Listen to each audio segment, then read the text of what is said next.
Good morning, everyone, and welcome to Spearhead Training's LinkedIn Live session. I'm Adnan Sohail, Business Development Manager at Spearhead Training in Dubai office. I will be your moderator of today. Thank you very much, everyone who registered and who joined us today's this session, which is very much important. Building high performance teams. The topic, something which everyone would love to listen. Every organization wants, I believe, high performing teams, but high performance teams, they they don't happen just by accident. There is a lot of background work which is to be done in order to have such teams. So today in this session, we will explore practical strategies and real world insights, which are going to be shared by our expert speakers in this session.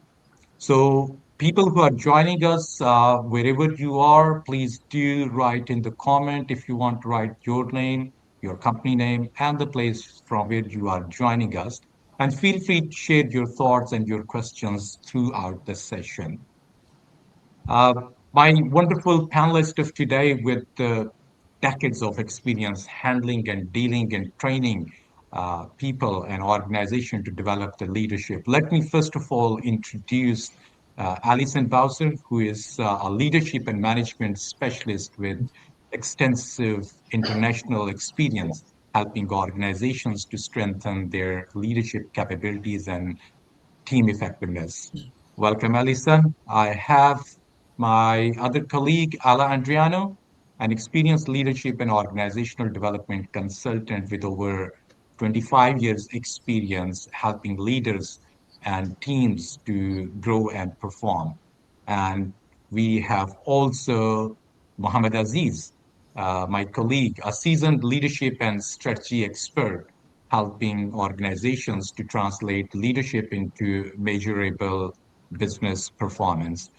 Thank you all to join me. And before we begin, I would love each of you to briefly say hello to our audience and to introduce yourself. So, Alison, over to you. Hello, and thank you very much. What an introduction, and it's an absolute pleasure to be here today. Yes, I'm a British national. I have worked with Spearhead now for almost 10 years, but I bring over 30 years experience of leadership management, working both in the UK and across the UAE and the Middle East and North Africa region. So what am I looking forward to today, and what would I like to get out of this session? I think it's about really relating to how leadership should be looking in our modern world. You know, times have changed. We're looking for leaders who can be robust, who can be creative, and who can have that flexible and adaptable attitude. So I'm really looking forward to passing on my experience. I'm passionate about this as a subject, and I'm really hoping I can now help to invest in the future, leader of the futures. Thank you. Thank you, Alison. Alan, over to you. Yes, thank you for this wonderful opportunity to be here today. Good morning, everyone. My name is Ala Andriano, and for more than 25 years, I had the privilege of working across businesses development, human capital, and soft skills training across the UAE and the wider region. I also had the privilege to run diploma in hospitality for Cambridge International Examination in the beginning of this millennium. Throughout my career with global brands, one consistent theme had stood out to me. Organizations only succeed when their people succeed together.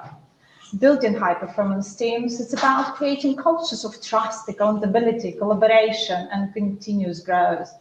Having led multicultural teams, opened flagship properties, trained professionals from more than 30 nationalities, and coached leaders across industries, I've seen firsthand how the right leadership approach can actually transform team performance and organizational results.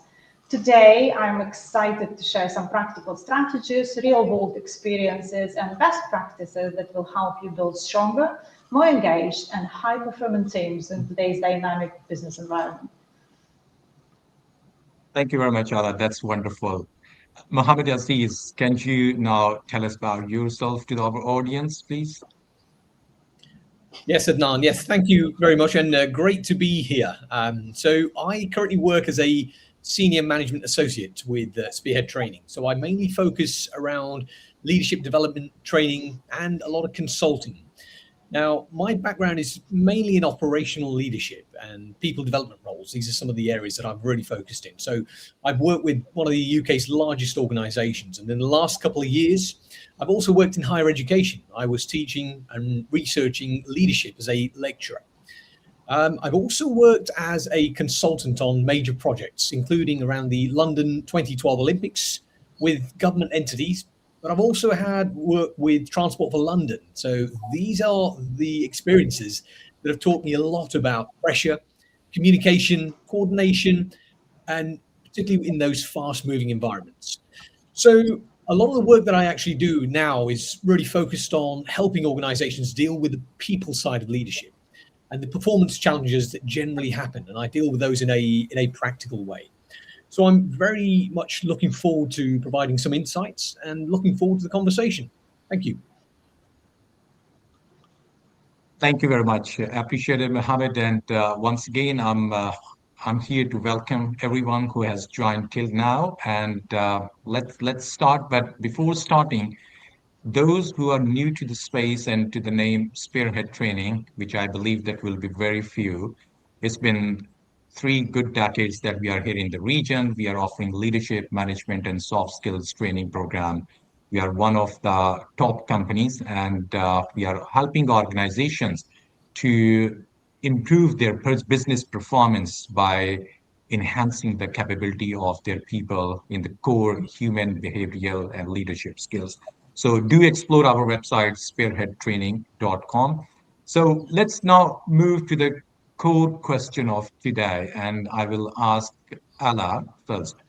Uh, what actually separates a good team from a truly high-performing one? And why do so many managers never close that gap between good to great or high-performing teams? Early in my career, I was part of a five-star hotel pre-opening team, and it was made up of more than 20 nationalities. At first, it looked really impressive. We had talented individuals, strong technical skills, experienced managers, and ambitious targets. However, in the first few weeks, something was missing really. People were working hard and not yet truly working together. Departments operated separately, communication gaps created frustration, and small operational issues quickly became bigger problem. And it was a good team, however, not yet high performing one. What had changed everything was not a new system or KPI, for example, it was the culture. Leadership shifted the focus towards trust, accountability, collaboration, and shared purpose, and teams began understanding not only their own role, but also how those actions impacted everyone else. Managers started coaching instead of only directing, recognition became consistent, communication became transparent, and slowly transformation happened. Energy change, ownership increased, people stop saying, that's not my department, and actually start saying, how can we solve this together? And that's what separates a good team from truly high-performing one. High-performing teams are not built only on talent. They're actually built on psychological safety in the first workplace itself, isn't that? Clear directions, accountability without fear, strong leadership communication, shared ownership of results, a culture where people feel valued and empowered. So why do many managers never close that gap? Because many managers actually focus only on the performance metrics while overlooking the human dynamics that actually drive performance in the first place. Managing tasks is easier than managing or building trust. Monitoring KPIs is easier than developing people. However, sustainable high performance happens when actually leaders intentionally create an environment where individuals grow, collaborate, and perform in their best together. That's what and where the real transformation begins. Thank you, Ala. Interesting perspective, definitely, especially when you talk about when people feel valued, and also the aspect when you mentioned about a lot of leaders, they focus on performance. Taking me to my colleague Mohammed, Mohammed, I want to understand when we say that's very bold statement sometimes people say that high performing teams are made, but that's not accidental happen. There is thorough process. So what does engineering a team actually look like in practice, especially for the first time managers? And I believe that many of our viewers will be the first time managers. So what do you want to say on it? Yeah, I mean, I actually agree with that term quite strongly, that teams are engineered and this isn't accidental. I've always believed that high performing teams rarely happen by chance, and particularly for extended periods of time. You may have a moment in time where you're getting on very well, but there will come a period of time where things will really start malfunctioning, perhaps. So I think what people often call culture is often as a result of lots of sort of repeated leadership behaviors that must be or are in fact inculcated. So when I talk about those behaviors, I'm thinking of things like clear expectations, also the communication rhythms that we actually engage with, but also accountability.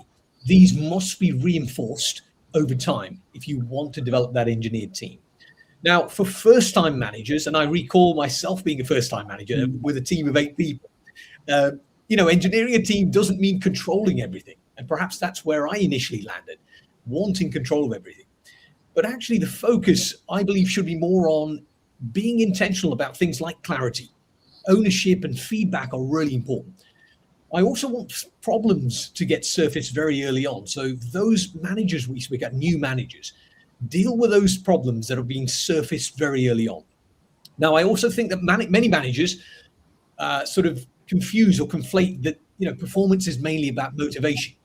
I often think teams actually struggle because their priorities, their standards, and even expectations simply have not been made clear enough for them. But what I can say, and what I will say actually, that the best teams, or some of the best teams I've usually seen, combine two things, and they do it really well. And the first being psychological safety, and the second being accountability. And by that, I mean that people are or feel safe to speak up honestly, but they also understand that standards matter. So that's just my thoughts on that. It's wonderful when you especially talk about psychological safety, taking me to our colleague Alison. Alison, a little bit personal experience I want to ask yours. Like, think back to the best team throughout your career you have ever been part of, or you led that team. Yeah. Uh, what made it different, and how much of that was intentional? Yeah, yeah, and I'd like to just follow up there on what Mohammed was saying about, feeling safe, and I think that's so important, isn't it? So that makes me think about the teams that I've been part of. Certainly in my early career, really just accepting and following what I was told to do, and then eventually kind of understanding how leadership works by seeing how it functions and seeing.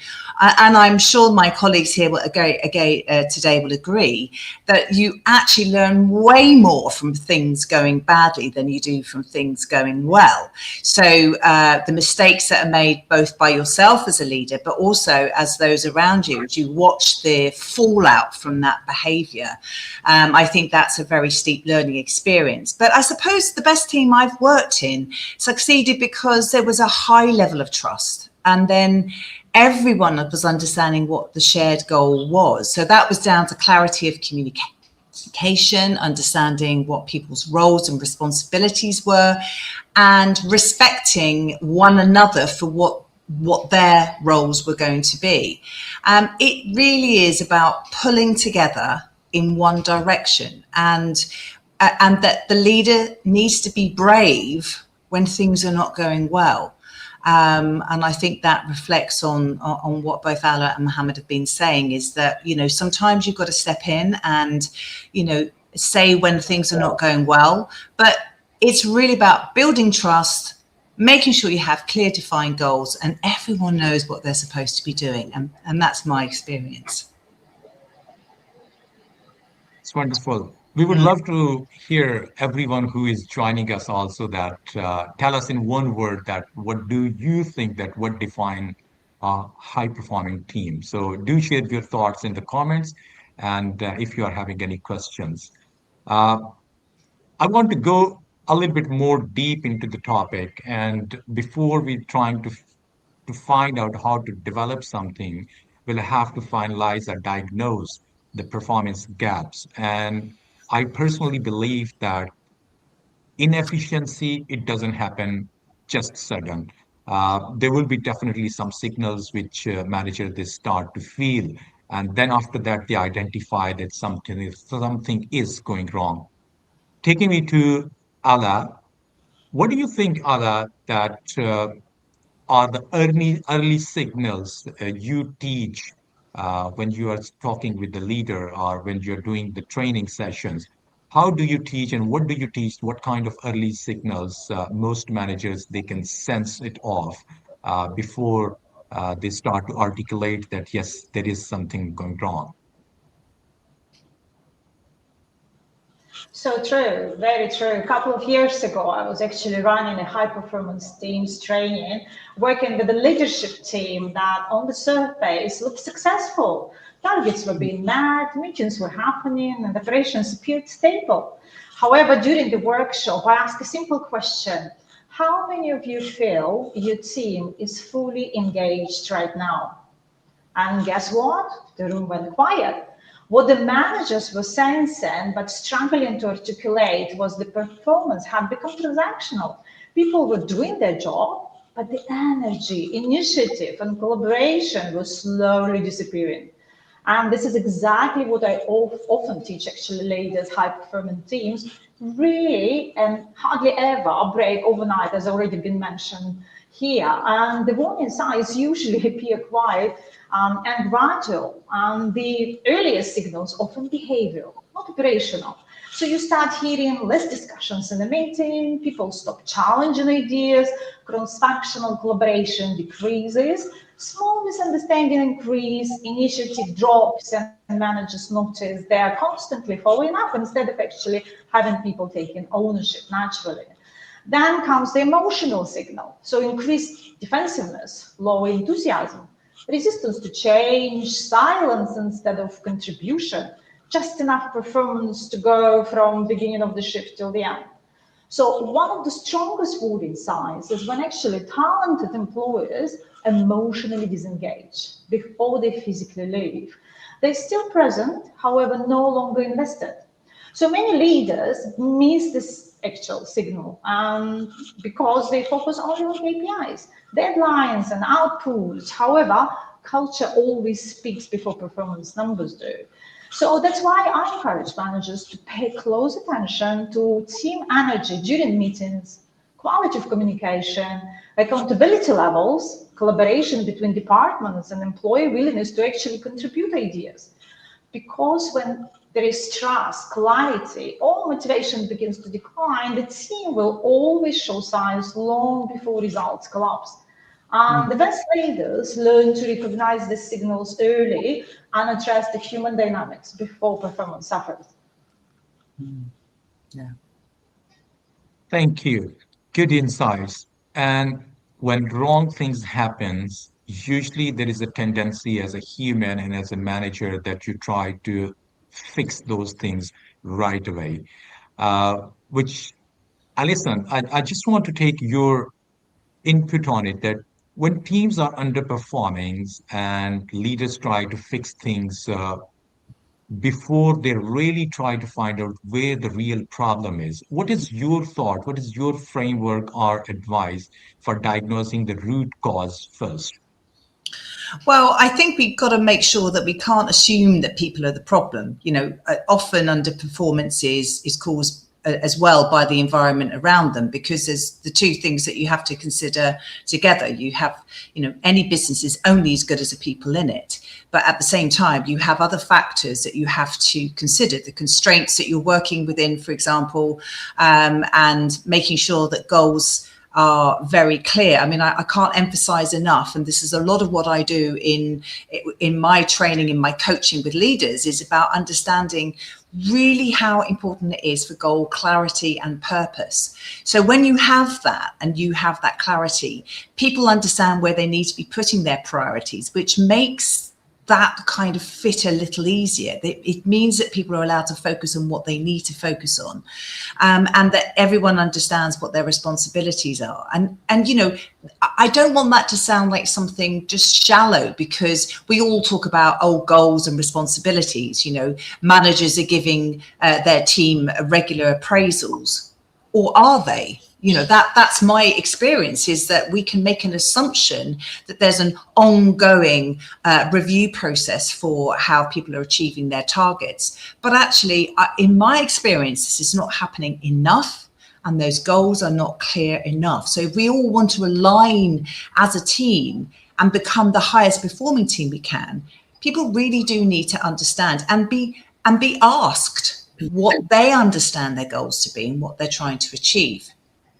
But you also need to make sure that there is the training in place for them to be able to do what you're asking them to do, and the sense of continuing value that the team can bring together to what the business is trying to achieve. So it's, you know, making sure you've got capability, but also I think one of the things that I'm concerned at is that there's a firefighting culture, that we're working in a place, in an environment where people are just so busy just trying to do the business today that they can risk losing their strategic vision. So I would say, look for, you know, make sure that you've got a well-motivated team. Motivation, I'm sure, is something we'll be coming to later on. But obviously, without motivation, we may as well all just go home and forget work, because it is one of the most important factors. I'm going to stop there because I'm sure Mohammed will have more to add, which will be on a similar vein, I'm sure. I like it when you say about the alignment and motivation. Before I go to the next question to Mohammed, we are having one question from one of our listener, Rashi. She's asking that, I have a question. You spoke about, because Mohammed, you just discussed about psychological safety. You spoke about psychological safety, speaking up and accountability being critical for high-performing teams. However, in my organization, speaking up or asking for clarity is not always encouraged and can sometimes be perceived negatively. In such environment, how should professionals balance authenticity and courage with organizational culture? And how can leaders create spaces where speaking up is seen as contribution Mm. rather resistance? It's a beautiful question. Mohammed, over to you. Yeah, and absolutely, and I see precisely what the issue here is, and it's routinely surfaces within organisations, and you've got to go back to leaders here. Now, if leaders are unable to create that safe environment, it will have a considerable impact on your staff members. What we will find is people become reserved. The issues are not surfaced very early on, and problems will accumulate. So my sort of way of counteracting this is I absolutely believe that sometimes leaders are unaware of how they are perhaps the environments they're creating, the cultures that they are developing. So definitely having that conversation to sort of help understand and break down this barrier here, allowing others to come together and speaking openly to managers and hoping that they will recognize and understand that actually psychological safety is fundamental. For me, I go in and do a lot of delivery in respect to psychological safety. So I am trying to open the minds of leaders and in fact everybody around to try and get this issue on the table and get it recognized very early on. Challenging for sure, but I think there's ways around this. Thank you, Mohammed. Okay. And personally, I feel that yes, as a manager, that we should encourage people who are talking about, not always they are going to say rosy things, but when they're talking about the different angle or which you may see on the surface is not exactly you want to listen, but giving it a second thought can give you a second opinion to think about how to navigate the situation. Okay, so thank you, Mohammed, for answering the question, and I believe that Rashi, you got answered. Still, those people who are joining us late, I want to welcome everyone, and please do share if you are having any questions in the comment, and our expert panelists are going to help you out by answering. Mohammed, how do you differentiate between a performance gap caused by skill issue, a motivation issue, or a structural issue? Alison just spoken a little bit about motivation, and also tell us that why does getting that diagnosis right matters so much, like not just trying to fix the things, but really do that rigorous process of diagnosing. Yeah, absolutely. So I do a lot of root cause analysis work, Adnan, with organizations. I go in and try and really surface some of the issues that are deeply embedded within organizations, some of the problems and the issues. And one of the issues that I've found or I've seen often is that leaders tend to move to solutions too quickly without properly diagnosing some of these issues at first. Now, there is an important distinction that must be made. And I often look at it like this. I think if somebody wants to perform, but they're lacking in confidence or capability, now that usually is a skill issue where coaching or development needs to sort of come in. Now, on the other hand, if I have somebody who can perform, but they're not engaging consistently, so we can then look at motivation, things like ownership or accountability. These things may be the root cause of the problem here. But I think that if we look at structural issues, now this is something, I would often say it's probably a loaded term here. These things are often overlooked, I found. If multiple capable and strong people, and I've seen this within organizations, I've got a group of great people who are capable, if they're struggling with the same thing, a leader at this point should stop only looking at individuals, as I recognize Alison mentioned previously, but start to examine the environment that people are operating inside. Yeah. And I tell you what, from experience, I've noticed that things like unclear priorities, workload pressures, perhaps poor communication, the flow of communication is poor, or even if there's a lack of clarity, all of these things start to surface. And for me, getting this diagnosis wrong matters. Why? Because the wrong intervention usually makes performance far worse than better. So it is critical we get this right. Yeah. Well said. Any of other speakers, Alison or Ala, you want to top up the thoughts which just Muhammad said? Could I just make a point?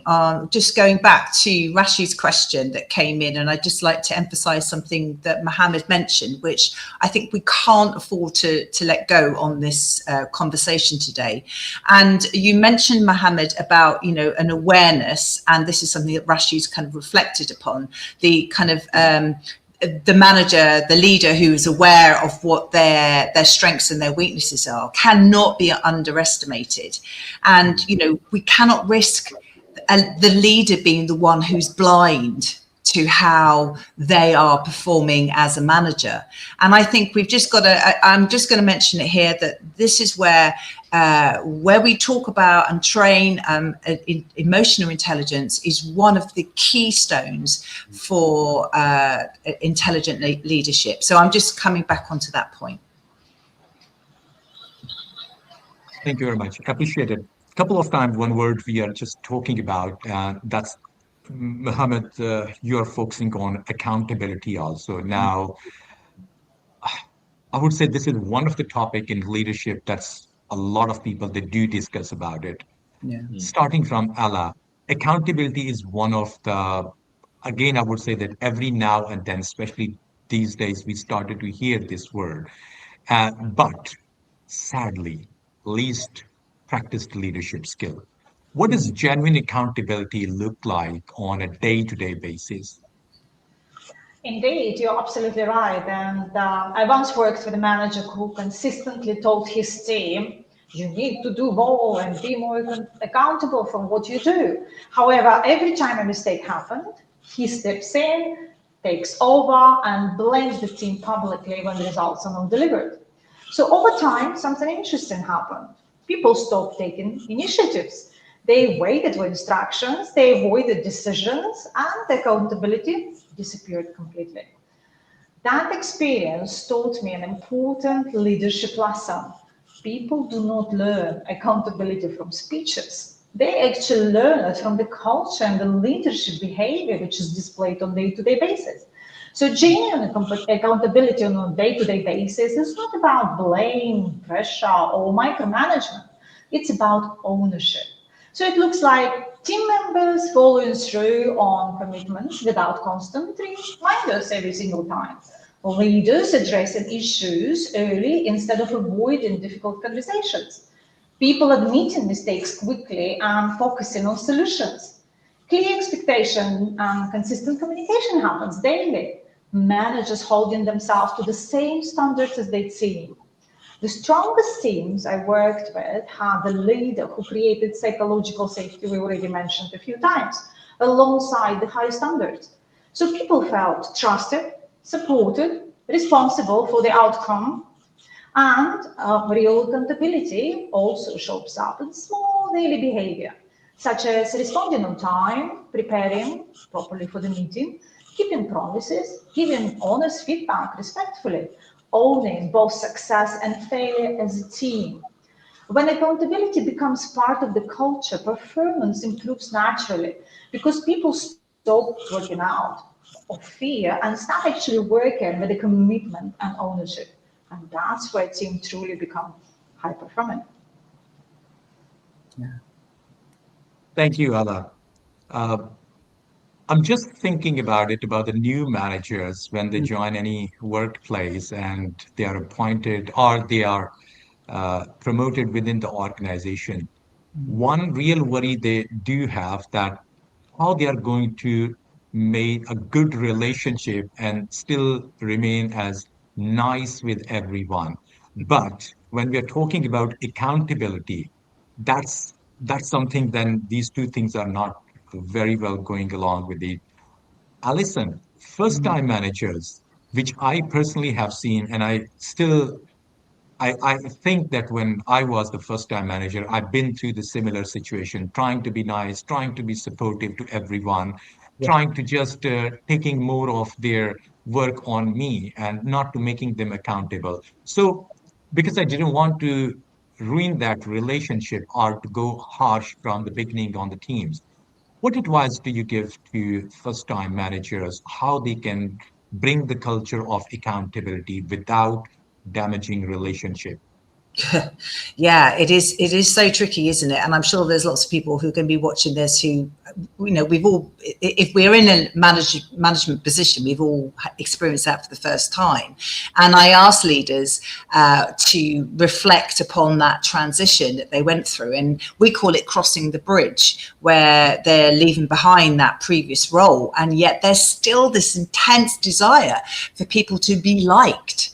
And they're confusing that being liked with being respected. So, accountability shouldn't be seen as the opposite of kindness. It is actually a form of respect. And that is something that should filter all the way down through the team. Because if you model it as the new manager and you understand what accountability looks like, and I've just been training it this week to someone for their first time actually stopping and thinking about what is accountability and what does it look like in practice. So managers, for example, might avoid having difficult conversations because they fear that that's going to damage trust, and they don't want to be too direct. There's this fear that if I'm too direct, I'm going to lose respect. But actually, what we're looking for is a clarity in message. It needs to be fair communication based on understanding what the facts are. And if you don't know as a leader what the facts are, find out what they are. Make yourself in that position of knowledge and power. But one thing I would kind of reflect on for the new manager is be consistent. Especially, I mean, I think you mentioned, Mohammed, you had a team, first of all, I think it was you saying you had 6 in your team. Yeah. And so suddenly you're responsible for 6 people's work happiness. I mean, that's the way I put it. And that can feel like a very overwhelming feeling for the new manager. And as far as accountability is concerned, you've got to see it as something which helps people to feel clear and supported, because that's what you're trying to do. You're showing this form of respect. So I think that's my main kind of headlines, my key points on that. Thank you very much. Being consistent definitely is a key. Mm. But I think that even the culture does matter a lot of that organization, that if that's having the culture of accountability and ownership within the team, it comes only when there is accountability. Mohammed, how do you build a team culture? How do you advise to the listener how to build a team culture where people hold each other accountable, not just waiting for the manager should come in and he should step in to ask that, what did you do? How's your performance look like? Or individuals, how they can take that ownership that, yes, I'm accountable for all the tasks and KPIs which I have been assigned. Yeah, so I think one of the strongest signs that we have a mature team is when, of course, accountability stops only sitting with the manager. So people routinely running back to the manager, and I've seen this happen so often. It's almost like this dependency on the manager, but actually, it's we've got to have that stop sitting with the manager and becoming part of the team culture itself. Now, in those weaker teams that I mentioned here. We often wait for the manager to challenge behavior or standards, but in those stronger teams, people start to respectfully challenge each other because they absolutely care about things like the collective outcome. But key thing here, Adnan, is that look, these things do not happen automatically. I've mentioned already psychological safety. We need to create conditions like psychological safety. There has to absolutely be clear expectations from a leader. And what matters more is consistent standards. If you let it slip sometimes and then you reinforce something, you let it slip again, we're creating inconsistent standards here and it will ultimately fail. Another key thing that I often look at and I mention is talent density. And what you'll see with talent density is that in really strong teams where people are capable and very professional, you generally need to have fewer controls and less sort of micromanagement. Why is that? It's because people start to make better decisions and they start to challenge each other very, very much naturally. So I don't need to, as a manager, intervene so much because it's a self-reinforcing component. And for me, that creates a very different culture. I always find that accountability becomes less about policing everybody's behavior. But what I'm actually doing is I'm protecting standards. And of course, performance is then managed collectively. So instead of saying things like, you've let me down, the team starts saying, we agreed this is how we operate together. And that would be the best way to move forward. Appreciate it, Mohammed.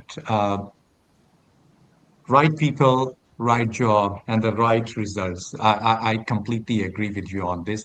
To our listener, please do share your thoughts. And I'm just asking you, here is the question that what is harder, giving feedback or receiving feedback? In the comments, you can just give your thoughts, and I'll be happy to get it answered by our expert panelists. Moving to the next stage of our today's this conversation, um, that's about the performance, as you just mentioned, Mohammed. And question is for Ella. Many managers they find it difficult, like to have the performance conversation, or sometimes I have seen it practically that they avoid them, or the worst thing is this: they they handle it badly. So, what is the structure you recommend for these conversations? Great question. I actually remember one director who kept postponing performance conversation with one of the strongest employee. And the employees' results had started to slip in, deadlines were being missed, and tension within the team was growing. However, the manager avoided addressing it because he didn't want to damage the relationship. By the time the conversation finally happened, frustration had already built up on both sides. The employee felt blindsided, the manager felt emotionally drained, and what could have been a constructive discussion became a defensive and uncomfortable. So that experience actually reinforces something I now teach in leadership program all the time. Difficult conversation only become more difficult when leaders delay them. So the structure I recommend is simple, human, and solution-based. First, start with facts, not emotions or assumptions. Describe specific behavior or performance issue clearly and objectively. Second, explain the impact. So help the employee understand how that issue affected the team, customers, deadlines, business results. Third, listen. Strong leaders don't turn performance conversations into lecture, for example. They actually ask questions, great questions, and create space for honest dialogue. The fourth is agree on solution and expectations together. Clear actions, timelines, accountability, and support must be defined. And finally, follow up constructively. One conversation rarely changes behavior.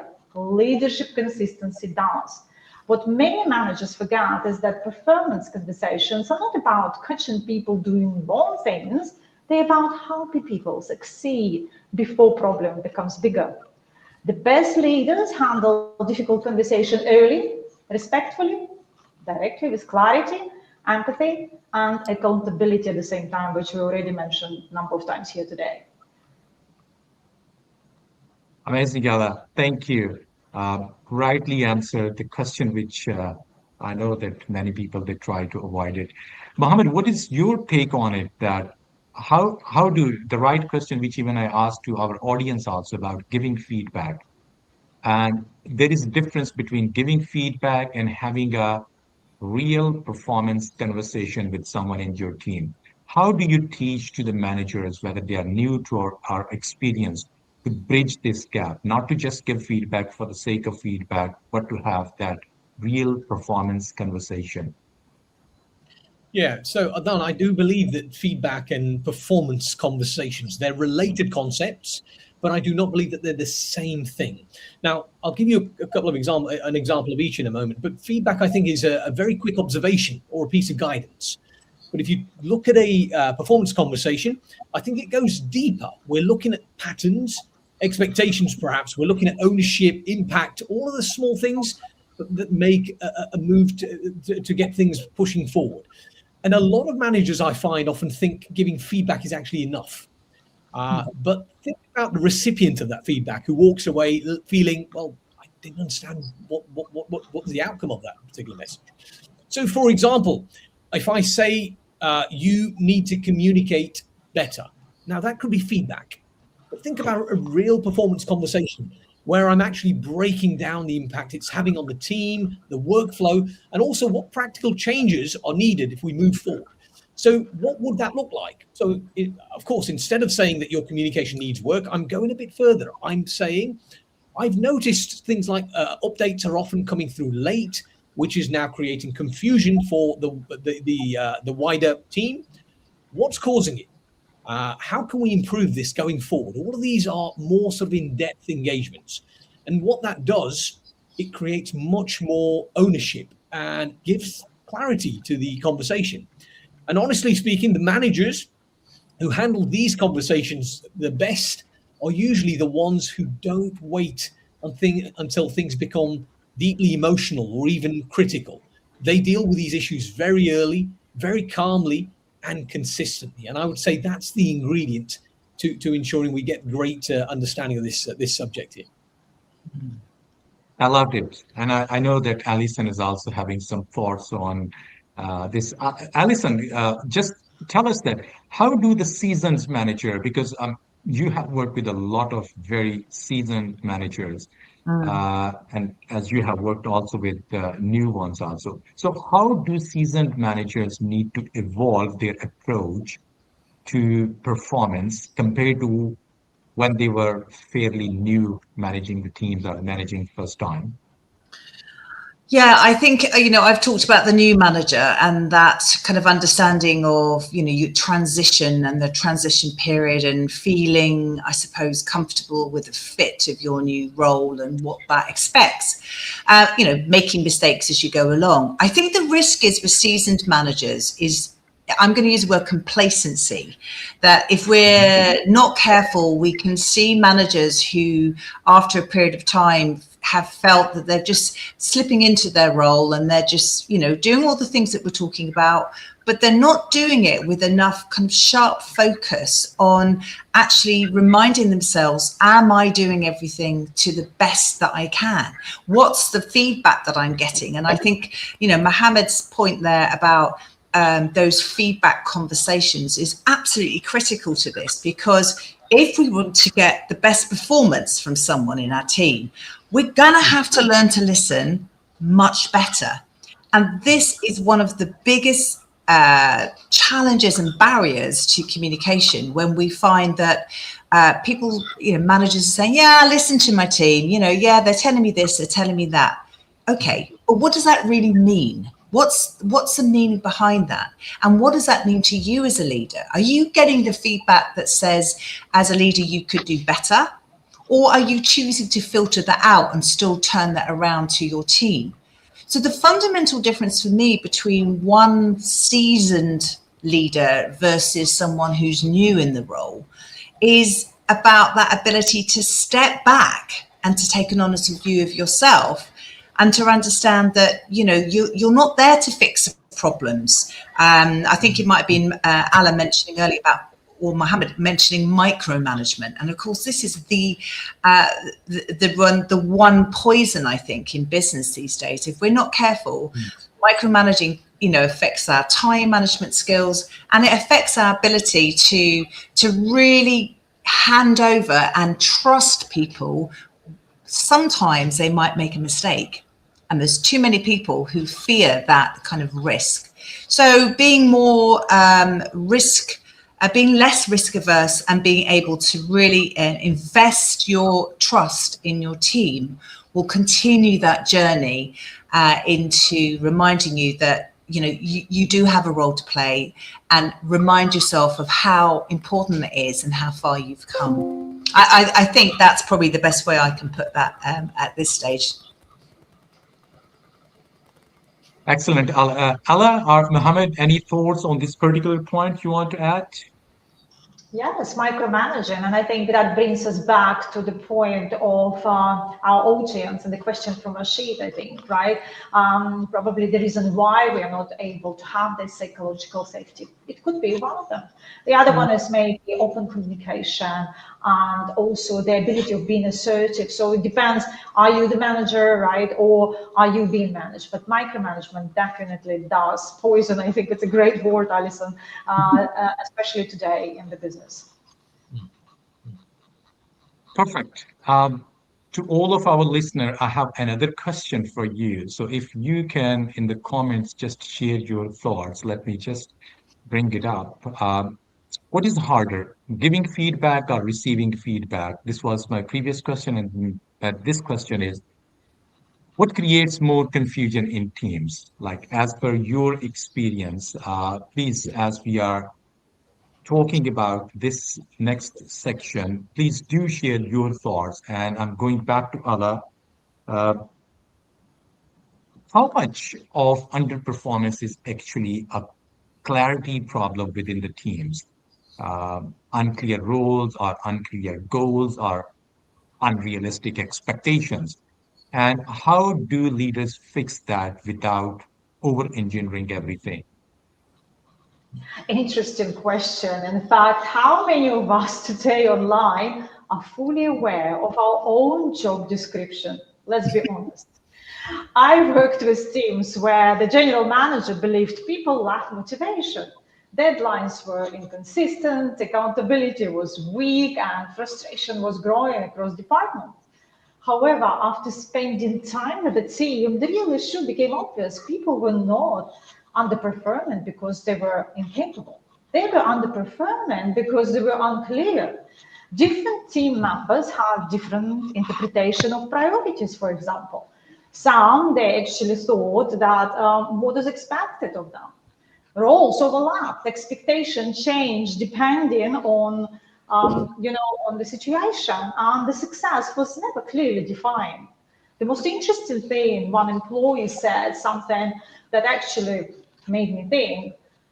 He said, I want to do a great job. I'm just not always sure what a great job actually looks like here. That's why I believe a large percentage of underperformance is actually clearly a problem, right? So people perform better when they understand what is expected of them, why it matters, what success looks like, and how decisions are made, where accountability begins and ends. The mistake many leaders make is trying to fix confusion with excessive processes, meetings, reporting structure. However, high performing teams do not need complexity, they need alignment. The best leaders create clarity through simple, consistent habits like clear priorities, which was already mentioned by Alison earlier, clear ownership, clear communication, I think Mohammed mentioned as well, regular check-ins and expectations that are repeated and not assumed. So clarity reduces friction. It builds confidence, accountability, and faster decision making. Because when people know exactly what they're doing and what is expected, performance improves naturally without over engineering environment around them as such. Thank you. Thank you very much, Ada. Just reading one comment coming from one of our listener. I agree with Ada. Based on my experience, I worked with leaders who completely relied on micromanagement and hence always used to be complainer about her team. And now, looking back, I realized it was her micromanagement and lack of trust in her team. Thank you, Okay. Rashi, for your thoughts. Yeah. Thank you for sharing, indeed. Mohammed, you have managed smaller and larger teams, as you mentioned about London Olympics. Uh, Tell me that, what does a well-structured team actually look like? And again, I would say that in order to become a well-structured team, you don't have to become a team of hundreds or thousands of people. So, what do you think that actually it looks like, and what are the signs that your team structure is working for you, not against you? Yeah, Adnan, you're absolutely right. So I was with an organization of 55,000 strong. We covered the entirety of London. Of course, working, you can imagine the level of hierarchy and heavy processes often involved. And of course, for me, I think, that could be problematic in itself. A team where people clearly understand their workflow, that is, I think, critical. So as a great team or a great team structure, I need to know what I own. I need to know how decisions get made.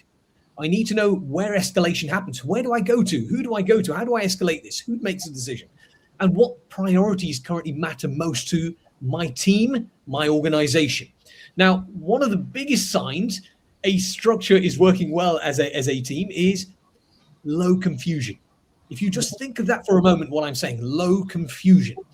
And what I mean by that, people is that people aren't constantly chasing approvals. They're not duplicating work across departments. They're not stepping on each other's responsibilities. And honestly, I've seen all of these situations, but I've also seen leaders who initially thought they had a people problem, and what they didn't recognize was actually the structure itself is causing friction. Now, working in sort of these large operational environments where multiple people are involved for, technical responsibility for the same issues, these cause accountability problems. The accountability becomes blurred. Everybody is getting involved. Nobody is fully owning it. And naturally, this is creating delays, frustration. It's causing constant escalation. And I think that once that ownership and decision pathway becomes clearer, you will see that performance will start to improve quite quickly without people having to change themselves, actually. So I think, good structures rely on things like clarity without it becoming bureaucratic. And, the goal isn't to control people more, it's to remove that unnecessary confusion so that people can actually perform confidently and at their best. Thank you. Thank you, Mohammed. And I want to hear from Alison also um, on this. That one thing that most managers you have seen that they do in the name of empowerment that actually creates confusion, slows team down, or create frictions. So share your thoughts, and I would be a lot more interested if you can bring any real life example which you have seen in your career. Yeah, I was thinking as Mohammed was speaking it, just how easy it is to work in an organization where people are confused. And I think that's a real key word. So the confusion, and I was thinking back to one particular role I was in where nobody really knew what they were supposed to be doing, and I think that was quite an extraordinary reflection on the leader. At that time, that manager was just, it was a tick box manager, and I'll put it that way. And I think there really is nothing worse than someone who's got the job title of manager and thinks that that's enough, and that everyone now is just going to get on and do their job. And I absolutely can guarantee that both Allah and Mohammed will have worked with countless people who have experienced that kind of management. But I suppose when it comes to empowerment, what we're really looking to do is I talk to leaders about empowerment as a gift. Yeah, that gift of trust, that gift of belief, because that's what allows people to feel they have the freedom to make choices and decisions that might be different to what the manager themselves would do. And I think this plays into innovation, this plays into creative problem solving, and this can help us to look at how we're doing in our business in a different way, but only if the manager empowers their team to do that. And as I say, often this goes wrong because they'll sit back and either go to the micromanagement side of things, or their empowerment to them, it feels uncomfortable. And so that has got to be the first thing that any manager is prepared to do, is to look honestly inward at themselves and say, I have to step back. It's not about the absence of guidance. It's about being clear up front and giving those people the clarity of boundaries so they know what they can and can't do, but keep the boundaries big. Allow people to experiment. And you'll see often the rewards that come back from doing that. So that's my thoughts on that. Alison, thank you very much. I have got two questions from our listener. Uh, Here's the question. My personal point of view, both giving and receiving feedback can be difficult, challenging, depends upon several factors like personality, behavior, role, culture. Uh, any one of you can share your thoughts or address this. Mohammed? Yeah. I was going to say one of the key things with feedback is, I think where it becomes deeply problematic is when you start to focus on people's personality rather than the behavior that is being addressed. It is challenging. And I often advise people, if you're going to give feedback, focus on the behavior, because that's what we're seeking to change. If you focus on the personality component, you're going to start to lose that person. You're going to get into a zone which will lead to conflict. But I absolutely believe that, look, there are some challenges when delivering feedback, but if your focus remains on that one key area, let us try and improve the behavior. That is going to lead to more success rather than mixing in the personality component. So I want to address the behavior of this individual. I just would like to add Thank you very much. here, because Yeah. when you have a high-performance team, I think people are looking forward to feedback from that perspective. That means they want to improve, right? Now, giving or receiving feedback, well, sometimes giving feedback is not easy, right? It depends on the situation, really, and absolutely right. Personality has a lot to do with it. Well noted. Thank you. Thank you, Ala. Thank you, Mohammed. One more comment. It's from Rania, and she's asking, what happens when a manager always stay to the things that did not end positive? When always stay to mistakes, and he does not accept that he does this. I, Alison, your yeah, thoughts? My first thought when I saw that question is we're back in the blame game again, you know, where someone is quite happy to point the finger at others and yet ultimately are held responsible. One thing I would say is, look, when you're a leader, you're in the spotlight. There's nowhere to hide. People see your behavior. They know whether they've got a good leader or not. And at the end of the day, if you're a leader who lacks emotional intelligence, this is one of my kind of real passionate points, because emotional intelligence, one of the 5 pillars of that is to start with good self-awareness. And if you have the self-awareness, you'll be aware that perhaps you're not doing quite as well as you should and you've made a few mistakes. So I'm very sorry that you're being led or have had experience of that, Rania. And unfortunately, this is where this kind of toxic culture can come into play. And as I say, leaders are in the spotlight. There is nowhere to hide.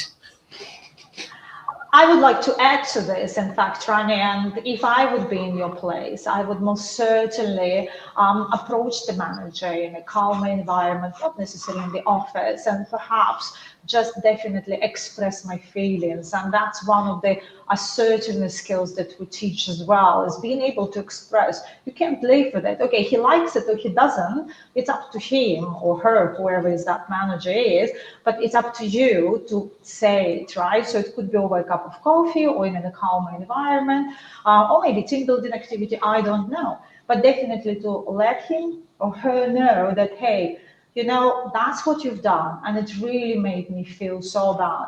Next time, I would really appreciate if you do it privately, for example. I hope that helps. Thank you. Thank you very much, Ala. Really good insights. And still, if anyone's having any questions, please do send it to us. Uh, Before we conclude our today's this session, I know there is a lot of things around the leadership and building high performance teams, which we can keep on exploring. And definitely in the next session, we will be talking more on that. But before the conclusion, I want to go one by one to all of my speakers and to ask them, what is the final takeaway for our listeners should be that as they are growing up as a leader, they will be managing teams. So one piece of advice or suggestion that you want to give. And Mohammed, go ahead, please share your thoughts. I think Mohammed's dropped off. Alison, go ahead till we get Mohammed back. Do you know, I think that we've been talking about, you know, the new leader. We've been talking about the leader and the kind of habits I think that they might fall into that end up requiring them to take a good hard look at themselves. I hope that listeners will, viewers will take away that we've got a lot of experience between us. I'm sure if we were to add up the years of leadership and management training that we've done between Alan, Mohammed and myself, let alone the company, there's so much that we can share that it's very hard to capsulate it, I have to say. Be emotionally intelligent. There we are. That's something that I've realized I've come back to quite a few times today. Sorry, I can't be more succinct than that. All right, and I would like to add as well. How about just one little advice? Try to listen more and see what happens. And sometimes when we listen, things tend to fall into place. You tend to open up. And if you want a team to have a nice and open collaboration and you hope to have them high performing, definitely encourage communication. Thank you. Thank you, Ella. Beautiful. Mohammed, final remarks on building your highly effective teams or growing up as a leader. Yeah, I'm sorry. In the last 5 minutes, or at least 3-4 minutes, I've had a complete communication breakdown. So things have not been. I've barely heard the conversations that were going on. I'm sorry, I didn't hear your question, Adnan. What was the question, please? I'll just repeat it. So as we are now closing the session, so I'm asking closing remarks from all the expert panelists. So go ahead and tell me that, or to listeners, that any piece of advice you want to give to the new or to experienced managers, how they can keep on growing and building effective teams.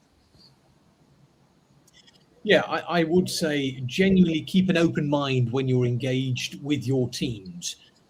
Do not veer into certain red areas or areas where things like micromanagement creep in. Things like, avoiding psychological safety. I would say bring together a blend of strong components that we have discussed during the meeting. Both Ala and Alison have also provided some deep insights into what works for the developing high performing teams. So blend these components, constantly reevaluate yourself as a leader. If you need to get feedback, 360 feedback, a variety of feedback, you want to be the best going forward because, of course, you want to build the best people for the future. So set yourself as an example. That will be my parting points.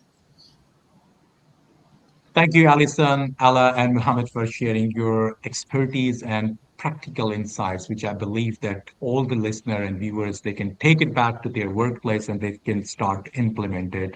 Such short sessions are not going to help to fix every single thing, but at least it's a starting point to start to think about it, that what can be done and how they can become better managers or leaders.